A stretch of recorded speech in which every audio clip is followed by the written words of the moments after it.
Hey everyone, welcome back to Beverly Fields, where we continue to try to restore our late 1700s log cabin.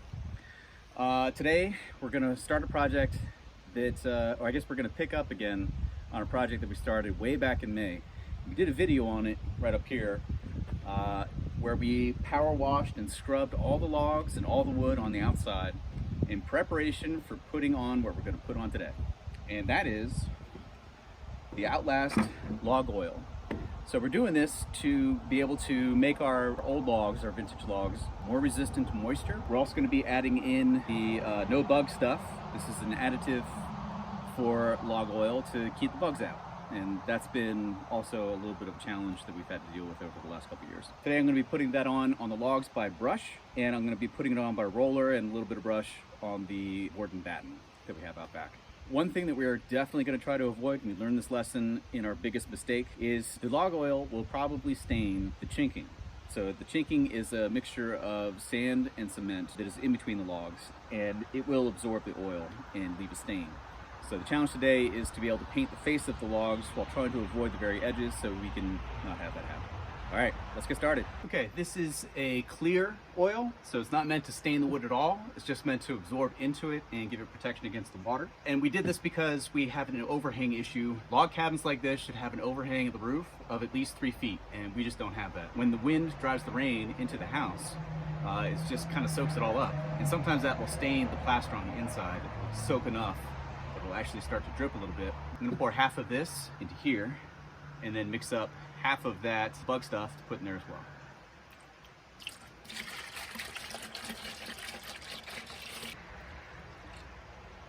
All right, so this is the additive, and it is all natural stuff. It's citronella, cedarwood oil, rosemary oil, eugenol, lemongrass oil, and some soaps.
I don't know where she went, but she got a squirrel and killed it.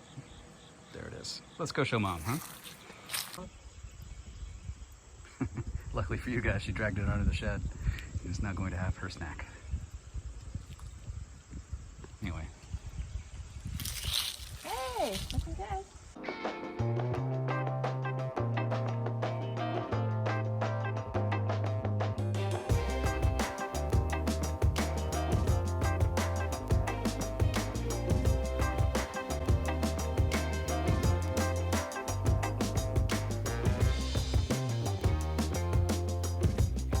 Not bad in 2 days work. I got almost the entire house done. So let's go take a look and see where we're at today. So this is what I did yesterday. And you can see, in comparison to the logs on the other side, it's really drying pretty well. This is definitely soaking in, and this wall gets a lot of sun, so I'm not surprised that this is drying first. This stuff's still a little bit darker. And this is starting to look a little bit more like it did before. Like nice patina, hasn't been altered really at all. And see how the sun there, yeah. So I think within, probably by this weekend, this is gonna look like it did before we put the oil on. It's gonna look no different at all. And that's the goal. We weren't trying to color the cabin, we weren't trying to stain any of the wood or any of the logs. We wanted to retain its vintage look. So this is turning out pretty well so far. And man, there are 0 bugs around it. There was a whole bunch flying around it yesterday checking it out. But that is our black walnut tree, which sits right over top our house. That's been a lot of fun, having gunshots going off basically on your metal roof in the middle of the night. So today, I'm gonna do my best to try to finish this off. But this is gonna be a little bit of a challenge. I have to get to board and batten that is above that roof, so probably being on the roof of that porch. And that's gonna be a little bit tricky. And there's more log, there's uninterrupted log. On the other side, we've got a chimney of stone. So it's just more wood to cover. We're not gonna worry about our decks for now. We're gonna need more log oil to do that, but we do plan on doing that eventually. Just good protection. And then we'll get to this. So I'm saving these for last. I really wanted to get the parts of the house that didn't have any protection against the rain at all.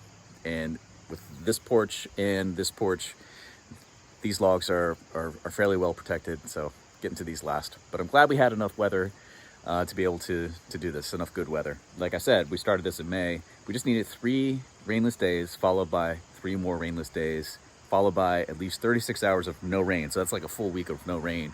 And we just haven't had it. Or if we have had even a couple days available to do this, it's been like at 95% humidity. And the whole point is to protect the logs from moisture, not lock it in.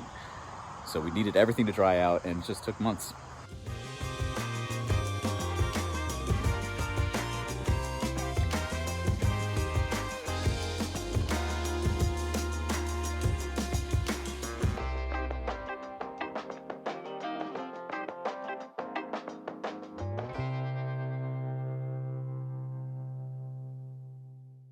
We are almost out of log oil, so we've gone through 5 gallons of Q8 log oil, and we've gotten most of the house done. I prioritized getting all the things that were exposed to the elements done, so all I have left to do are things that are already covered, and that is mostly for the insects. So we want to make sure we get maximum protection for the house around all the cracks and crevices.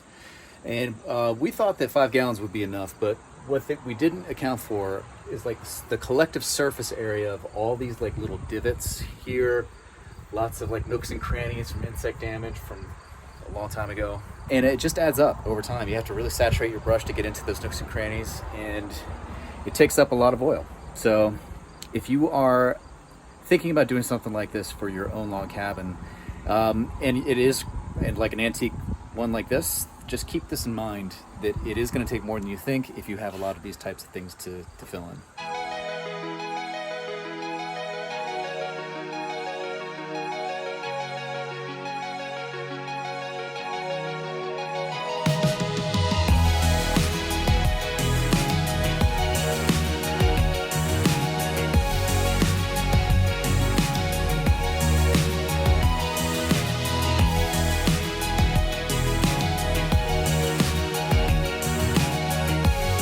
This is the biggest piece of wood in question for our logs, this part right here. After it rains, it's really, really soft, spongy soft. It's a little soft right now. But I mean, it was getting concerningly soft. So I'm glad we got this on here and are giving it a little bit more protection.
we are. It's been a couple weeks, and let's see what progress has been like. So you can see, if you just looked at the last frame of the video, that the wood has returned to its previous color.